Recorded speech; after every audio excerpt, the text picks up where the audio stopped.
Charles H. Townsend, the man who led Condé Nast through one of the most turbulent periods in magazine publishing history, has died at the age of 82. Townsend passed away on June 11 in Vero Beach, Florida, from sepsis. His daughter, Catherine Townsend Simpson, confirmed his death. Townsend became chief executive of Condé Nast in 2004, taking the reins of a media empire that was, at the time, still thriving. The company's flagship titles, Vogue, Vanity Fair, The New Yorker, were thick with advertisers, and the company was spending generously on its editors and writers. It was, by many measures, a golden era for glossy print media. But the ground was already shifting beneath them.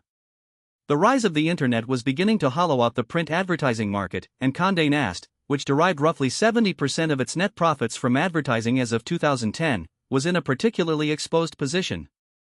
Over the course of Townsend's 12-year tenure, the company was forced into a series of painful cuts. Beloved titles like Gourmet, Details, and Lucky were shut down entirely. Even small perks, like the fancy drinks stocked in office refrigerators, disappeared. Townsend himself famously told the New York Observer in 2009, after one round of budget trims, quote, "You don't need it. You don't need the Oranginer." And yet, despite all the evidence mounting around him, Townsend remained a committed believer in print. In 2012, he declared that even in the worst moments, the print business continued to grow, and that when the economy recovered, print would be, in his words, on fire. That prediction, as it turned out, did not come to pass.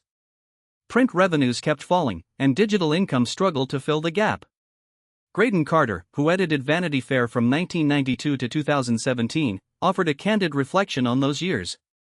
"We probably felt we were more protected from the internet than we were," Carter said. "Part of being a leader is giving the most positive spin on a really bad situation."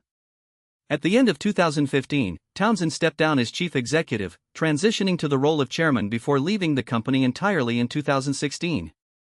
His daughter described a man who understood his own limits and his own era. "He felt that his world was the print world," she said. When he saw that the landscape was changing, he said it was time for somebody else to take the helm. Before his time as CEO, Townsend had built his reputation at Condé Nast by turning around Glamour magazine in the 1990s, a publication that Fortune once described as the company's cash cow. That track record earned him promotions through the executive ranks, from chief operating officer to the top job.